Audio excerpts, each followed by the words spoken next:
What you're seeing in this video is a clip from my live stream that I do on Mondays at 7 p.m. Eastern time on the OBR's YouTube channel. It's a show I call Quincy Carrier Live. So if you want to catch me live on Mondays during the football season, make sure you subscribe to the OBR's YouTube channel. Me and them are doing a collaboration for this year, and I'm going to be live Mondays at 7 p.m. on the OBR. Let's talk about Jameis Winston in this game, because I thought Jameis played pretty well. He had an 84 Pro Football Focus. Now, granted, he only had 12 dropbacks, but he had an 84 Pro Football Focus grade, and there were some things I really liked about what Jameis did. One, Jameis, of all the quarterbacks that played, took the most advantage of intermediate passing. This is a crazy stat, Ian, and I'm going to drop this one here for you. I didn't give you time to turn this into a graphic. My apologies for this, but this is a crazy stat. Of all the three quarterbacks that played, and remember, Jameis played one drive, Deshaun played the whole first half, and DTR played pretty much the whole second half. Of the three quarterbacks that played, Jameis Winston led the Cleveland Browns in intermediate pass completions, pass attempts, and first downs by a wide margin on all of them. He had 7 attempts intermediate. The second place person was Deshaun Watson with 2. So what did Jameis Winston bring to this team, and what will he bring to the team? You're going to see a lot more intermediate passing from Jameis Winston. I mean, in one drive, he tripled what the Browns were doing before he got on the field. That's a ridiculous number. That's a quite frankly ridiculous that we're not, like, think about that. Deshaun Watson and a second-year fifth-round pick could not throw the ball in the intermediate range. Jameis Winston gets out there and gets 3 completions off the rip in the intermediate range in one drive. Like, that's also another thing I have to look at with DTR. I'm like, hey, man, does he just look good because we're comparing him to Deshaun? Jameis Winston goes out there, rips 3 intermediate passes. It's like, damn, this feels like Joe Flacco again.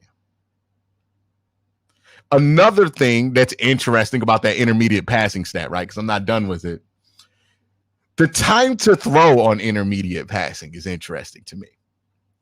Deshaun Watson's time to throw on his intermediate passes, 4.4 seconds. DTR's time to throw, 3.10 seconds. Well, 3.1 seconds, my bad. Jameis Winston, 2.76 seconds time to throw on intermediate passes. This is a West Coast offense. Do you know how important intermediate passing is in a West Coast offense? It's the bread and butter. Well, a lot of West Coast offense is high-low concepts, right? It's about making a linebacker choose high or low and then taking the shot that they choose. That's what West Coast offense is all about. It's about high-low chunk plays and getting chunk plays out of high-low. You should be getting a lot out of the intermediate part of the field if you're a quarterback in a West Coast system. That's what this system is here to create. And Deshaun and DTR absolutely could not take advantage of the intermediate part of the field. It makes you wonder, why in the world was DTR the backup? Now, we've already answered this question. It's partly because, well, they didn't want them coming in cheering for Jameis. Part of me wonders, like, hey, if Deshaun had to miss a few drives and Jameis came in and balled out, did they not want that to happen? Like this, they have been super secretive about Jameis Winston in this offense all season. Remember in the preseason where they barely played Jameis? Like, why have they been this secretive about this? Part of me thinks this has to be the case, that they're trying to hide Jameis so we don't want Jameis to play. And look, I don't think Jameis Winston is about to turn this Browns offense that's bottom of the league into world beaters. I don't think that's the case. I think Jameis Winston would turn this offense from a bottom of the league offense to possibly middle of the road, which would be a huge improvement. For this team. And This is where Kevin Stefanski has lost the benefit of the doubt with me. If this is the case, and Jameis does ball out and play well and put up numbers similar to what he's done in the NFL previously, I'm going to look at Kevin Stefanski sideways for hanging on to this Watson thing so long. Remember, Kevin Stefanski told you this dude gives you the best chance to win. Well, we're going to find out, because with Deshaun Watson in 7 games, you won 1. Now we're in the tough part of the schedule. If the Cleveland Browns win more than 1 game for the rest of the season, well, then obviously,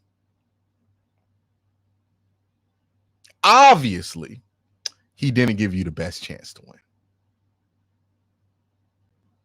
That is what's on my mind right now. Because in one drive, Jameis went boom, boom, bang, bang down the field, 60 yards, touchdown. Now, again, it was against the Cincinnati Bengals defense that probably wasn't playing their hardest, right? The game was up. They were up 14. There's like 3 minutes left. They weren't playing their hardest football. It wasn't exactly garbage time, but they weren't playing their hardest football. So maybe this is a bit of a mirage here. Yeah, I mean, you got other problems on this team that aren't just the quarterback position. I'm not suggesting the Browns put in Jameis and went out for the rest of the year. They clearly have other problems. But I think Jameis could help the offense be a little bit more explosive. Now, another question. If Jameis plays well for the rest of the year, what do you do? I think you sign him to a cheap 2-year deal to bridge 2025 and 26 if he plays well for the rest of the year. You have money freed up because of the injury, right? Because he has injury insurance like Deshaun Watson does. And look, this is the stuff that Jameis is likely capable of, right? 60% completion percentage, 20 touchdowns, 11 interceptions. It's not going to blow the world away, but you're not going to have the worst bottom 5 quarterback play possible. And it's important that you don't have bottom 5 quarterback play, because if you have bottom 5 quarterback play, it's really hard to develop anything on the offense, at least, because bottom 5 quarterback play means your offense isn't staying on the field as often.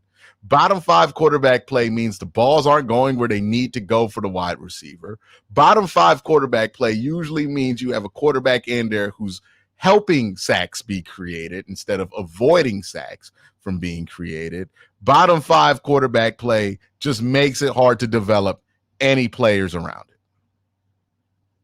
You need to have decent quarterback play or better than worse quarterback play to be able to develop guys around it, right? I know somebody's saying we need tackles, we need centers, we need a new offensive line.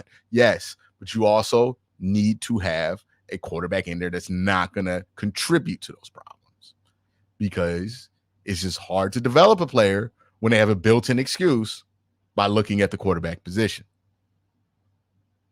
So if Jameis plays well, you sign him up to be the bridge guy over the next 2 years, and you just move on with Jameis. And if Deshaun comes back, he'll be, either the inactive emergency quarterback or maybe the backup, or maybe he just doesn't come back. I don't know what's the case there. So let's talk about DTR real quick. Let's get an evaluation of DTR real quick, because he played quite a lot in this game, and I thought there was some good, and I thought there was some bad. I think he's a talented player, obviously a great athlete. I think he does really good at the RPO stuff. There are 2 questions that I have about DTR that are very concerning to me. One, his physical ability to stay healthy. He seems to not be able to play more than 2 games without getting injured. He got injured multiple times in 2023 when he played. He got injured during the preseason. He got injured this week. Like, is he just injury prone? And 2, does he have the temperament a quarterback needs to be successful in the NFL?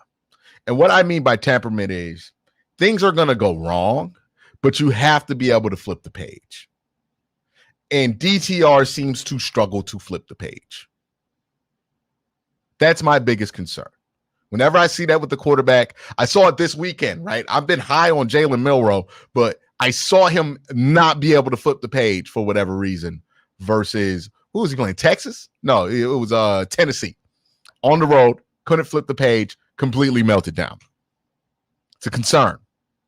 Same thing happened with DTR in this game. He threw an interception, which was not his fault. Cedric Tillman wasn't where he was supposed to be. He kind of got in the way of a pass to Jordan Akins. And I have a film breakdown of that on my personal channel if you want to check that out. But DTR throws that interception, and for the rest of the game, he looks like rookie DTR. And that has happened far too often with him. Now, this is something he can grow out of for sure. People grow and have extreme growth mentally, especially. But that's a big concern. Like at this point right now, does he have the mental toughness to be able to turn the page as a quarterback?